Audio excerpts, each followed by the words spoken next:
Halo guys, kembali lagi bersama saya Azu di channel Azu9 Review. Nah, kali ini mari kita lanjutkan alur cerita Legend of Star General dan part ke-103. Mari kita mulai.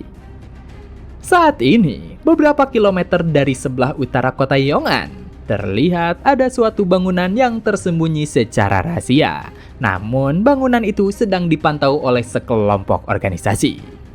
Dengan target yang telah berhasil dipastikan, bangunan itu merupakan markas persembunyian untuk daftar nomor 32, agen Intel tingkat atas Taiyuan dengan Sandy Dongxi.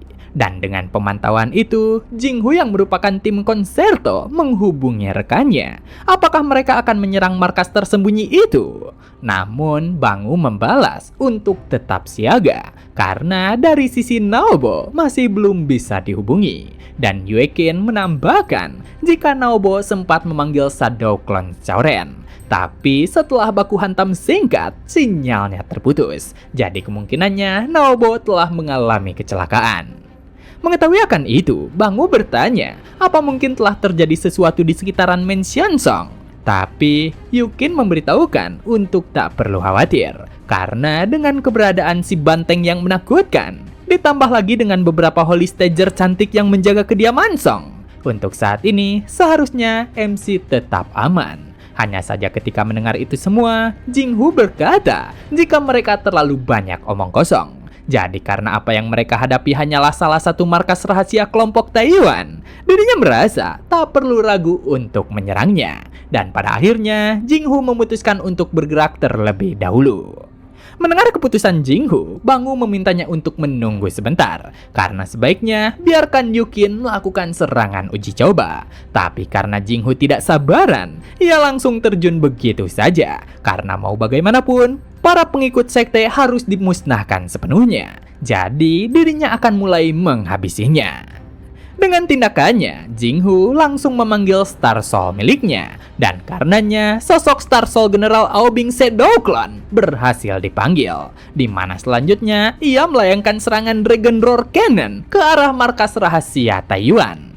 Tapi meski dirinya berhasil melancarkan serangan, nyatanya markas rahasia itu dilapisi oleh formasi pelindung. Sementara itu, di dalam markas Taiyuan, terlihat jika setiap orang yang ada di sana benar-benar terkejut karena saat ini peringatan tanda bahaya terus berbunyi. Mengetahui ada yang menyerang markas, Umbrella nomor 17 alias Yoyi langsung mengenakan seragamnya. Bahkan dengan segera ia memanggil unit S3, tim Walking in the Rain untuk bersiap. Jadi atas panggilan itu, Umbrella yang lain mulai bergegas pergi dan mengikuti Yoyi, di mana mereka merupakan si 13, 19, dan yang terlihat sangar adalah si 6. Kembali ke situasi di luar, melihat adanya formasi pertahanan, Jinghu merasa tertarik. Namun kemudian ia dimarahi oleh Bangu, di mana Bangu berkata jika sebaiknya Jinghu jangan gegabah. Hanya saja Jinghu membalas jika bosnya itu terlalu lambat. Jadi dengan dirinya yang mendapatkan Shadow Clone Lubu, itu merupakan pemborosan. Yang mana atas hal tersebut, ia kembali melancarkan teknik Vortex Marksslash untuk menghancurkan formasi pelindung. Dengan serangan tersebut, Jinghu berhasil menghancurkan formasi. Sedangkan Bangu yang melihat situasi, ia meminta Yukin untuk segera menyebarkan gelombang interferensi dan memasangkan formasi penyembunyian, di mana dirinya akan membantu Jinghu dalam melakukan penyerangan. Jadi setelah gelombang gangguan itu dilancarkan, ia meminta Yukin untuk segera datang membantu. Dari instruksi tersebut, Yukin segera melakukan tugasnya. Sedangkan Jinghu yang telah menghancurkan markas rahasia Taiyuan, ia tentu saja mengejeknya. Karena para fanatik sesat ini benar-benar lemah. Hanya saja berikutnya, beberapa misil langsung meluncur ke arahnya. Jadi, dengan serangan aerial yang tak terduga, ledakan keras menimpa Jinghu. Meski Jinghu berhasil bertahan, tapi selanjutnya misil yang lain mulai muncul untuk menyerangnya. Jadi karena panik, Jinghu gagal menggunakan tekniknya. Tapi beruntungnya, Shadow Clone Lubu telah muncul dan menebas seluruh misil yang menyerang. Dan karena apa yang dilakukan oleh Bangu, Jinghu selamat dari dampak serangan. Di mana dengan kagum Jinghu berkata jika Lubu benar-benar kuat, terutama menahan misil langsung dengan tubuh yang begitu mendominasi, membuat dirinya menjadi sangat iri.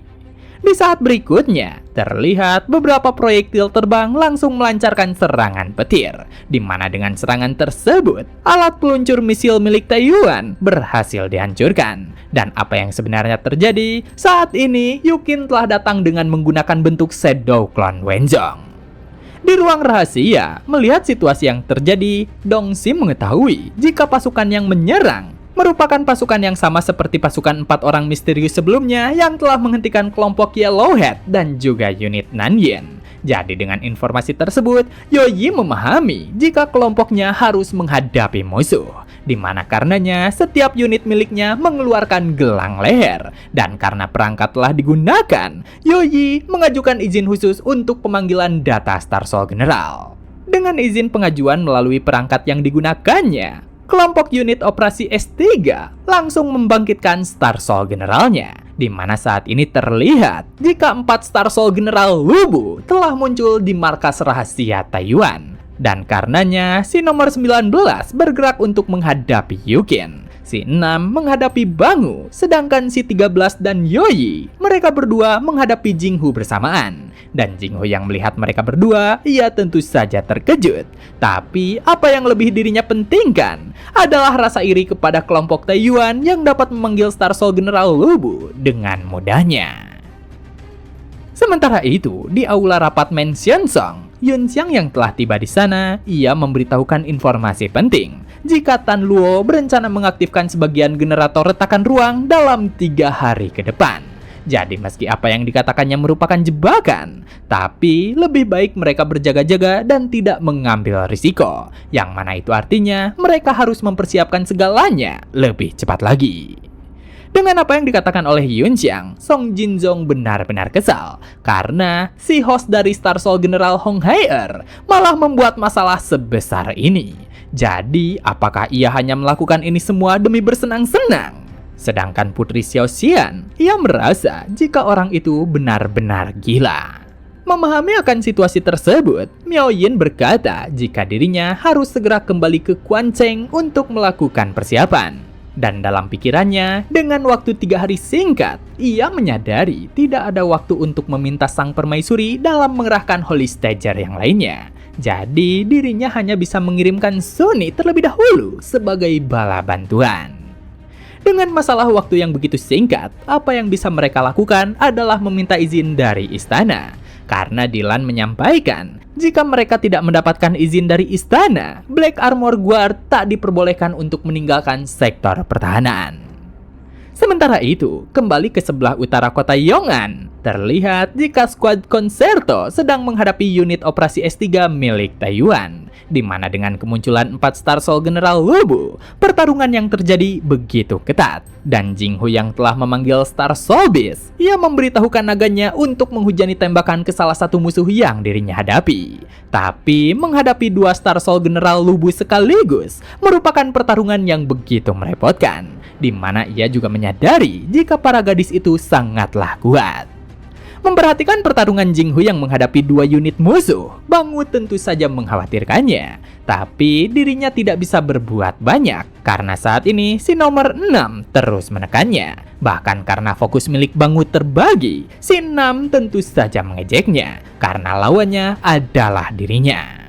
Sedangkan di sisi lain, baku tembak sedang terjadi. Tapi meski Lubu telah melancarkan tembakan panahnya, Yukin yang menggunakan Wenzhong dapat menghalaunya dengan mudah. Di mana karenanya Star Soul General Lubu penasaran, apa mungkin lawannya menggunakan energi shield? Jadi karena serangan miliknya gagal mendarat, ia memanggil sebuah tombak untuk dijadikan anak panah. Dan dengan serangan yang diluncurkan, itu berhasil menghancurkan shield energi yang digunakan oleh Wenzhong. Melihat hal tersebut, Yukin cukup terkejut karena apakah shield energi miliknya dapat ditembus dengan mudah? Apa mungkin anak panah yang diluncurkan oleh Lubu memiliki fisik yang mana dirinya perlu serius dalam menghadapi musuhnya? Kembali ke pertarungan Jinghu, terlihat jika dirinya terus ditekan oleh 2 Star Soul General Lubu. Sampai-sampai dari apa yang dirinya hadapi, Jinghu merasa jika dirinya tak memiliki kesempatan untuk menang. Jadi, ia perlu segera pergi dari sini. Jadi, sebagai usaha terakhirnya, Jinghu mengerahkan Frostling Dragon untuk menahan salah satu musuhnya. Dan begitu naga itu meluncur, salah satu Star Soul General Lubu berhasil ditangkap. Melihat apa yang terjadi kepada si 13, Yoyi mengetahui jika musuhnya itu berencana melakukan penghancuran tubuh terhadap Star Soul Beast-nya. Tapi meski Yoyi menyadarinya, itu semua telah terlambat. Karena selanjutnya, Star Soul Beast tersebut langsung meledak dengan hebat. Sedangkan Jinghu, ia langsung meluncur dengan gerakan Water Vortex, di mana dengan kepergian Jinghu, Bangu memberitahukan Yukin jika mereka perlu pergi dari sini. Jadi karena itulah, tim Concerto telah pergi dari sana. Melihat pelarian yang dilakukan oleh musuh, si 19 mempersiapkan tembakan kuat menggunakan panahnya. Namun sebelum ia bisa melepaskan anak panahnya, Yoyi memintanya untuk berhenti. Di mana dari hal tersebut, si 6 bertanya apakah mereka perlu mengejar. Tapi Yoyi membalas jika itu tidaklah diperlukan, karena waktu penggunaan Lubu sangat terbatas. Jadi sebaiknya mereka memperhatikan kondisi si 13 terlebih dahulu. Kembali ke ruang rapat, terlihat jika komunikasi terhadap tubuh klon yang bersama Song King telah terhubung. Namun baik tubuh klon dan Song King hanya dapat memberikan kabar buruk. Karena meski semua bukti telah diserahkan, tapi proses verifikasi oleh biro terkait masih diperlukan. Jadi sebaiknya mereka tidak mengharapkan bantuan, karena kemungkinan besar hal ini memerlukan waktu hingga lebih dari sebulan. Dengan situasi tersebut, Putri Xiaoxian yang ada di sana berkata, jika tidak mendapatkan izin dari istana, lalu pasukan utara yang juga tidak diperbolehkan meninggalkan wilayah pertahanan, situasi ini benar-benar menyulitkan. Jadi dengan spontan ia berkata kepada Yunxiang jika dirinya akan berbicara terlebih dahulu kepada si Pak Tua, karena ia yakin jika memanggil pasukan pengawal pribadinya takkan menimbulkan masalah, terutama mereka merupakan tentara pribadi sang putri. Dan Yunxiang berkata kepadanya jika sang putri memang bisa diandalkan. Hanya saja, meski ada kemungkinan tambahan bala bantuan, Song King lanjut berkata, jika saat ini pasukan Iron Wall telah diambil alih oleh Kasim Sun. Selain itu, tembok besar perbatasan selatan perlu diperbaiki. Juga, Yunxiang menambahkan, tentang masalah utama dari ini semua adalah generator retakan ruang. Karena sebagian besar suplai energi yang digunakannya tersalurkan kepada penstabil pembatas yang mengendalikan ukuran ruangan. Meski belum jelas tujuan dari kelompok Yellowhead, secara sederhana jika energinya tidak cukup, itu menimbulkan risiko yang menyebabkan keadaan berubah menjadi tak terkendali. Jadi ia penasaran tentang apa rencana grup Yellowhead yang sebenarnya. Dengan semua yang terjadi, Song Jinzong mengetahui jika situasinya benar-benar rumit. Karena saat ini, apapun pilihan mereka merupakan hal yang tidak menentu. Jadi, ia menyarankan semuanya untuk menjalani hal ini selangkah demi langkah, di mana mereka perlu melihat situasi pasti dan merespon sesuai dengan keadaan. Jadi karenanya, ia meminta setiap orang untuk memulai persiapan semampu mereka. Setelah rapat selesai, terlihat jika Huang Miaoyin berpamitan dengan Yunxiang. Karena saat ini, dirinya perlu segera kembali ke Quancheng untuk melakukan persiapan. Keesokan harinya, terlihat jika Putri Xiaoxian mengirimkan laporan kepada ayahnya. Dan karena dirinya begitu dimanja oleh sang Jeneraling, pada akhirnya ia mendapatkan kabar baik darinya. Sedangkan di tempat lainnya, terlihat jika Yunxiang sedang berurusan dengan Presiden Kamar Dagang Hong Yuxiao untuk membuat kesepakatan terhadap persediaan. Juga selain itu, Kong Zeng dan Patriark 5 keluarga besar tingkat 1 sedang mempersiapkan prajurit untuk menghadapi situasi darurat. Dan di sekolah Mecha Preparatory, Song Yun Ki, para murid dan para instruktur sedang mempersiapkan jalur evakuasi untuk para warga. Di tempat lainnya, terlihat jika Pangeran Kerajaan Longhai, Lan Kun, memimpin para Rasmermen dan Beastmen untuk segera bergerak, di mana si 3 bocah Centaur mencoba untuk mengikuti kelompoknya agar tidak tertinggal. Lalu di salah satu gang tersembunyi kota Tiandu, kelompok Jenderal Yewang sedang bersiap untuk menghadiri pertemuan penting, di mana yang tidak dirinya ketahui, host Star Soul General Zoyun, Gongsun Ziyi, sedang memperhatikan dari kegelapan. Di tempat itu, kelompok Jenderal Yewang disambut baik oleh kelompok milik Wan Qi, di mana dari pertemuannya itu, mereka sedang membicarakan permasalahan tentang retakan ruang. Keesokan harinya, hari kedua, di halaman timur Mansion Song, terlihat jika Yun Xiang telah mendapatkan Star Armor Wei Yuan tipe spesial bagi para pelayan. Di mana dengan Star Armor tersebut, baik Song Lan, Zhisu, Lian Yi, dan King Dai menguji kemampuan tempurnya. Dan Yun Xiang yang memperhatikan itu semua, ia memberikan tepuk tangannya karena dirinya cukup puas dengan hasil tersebut.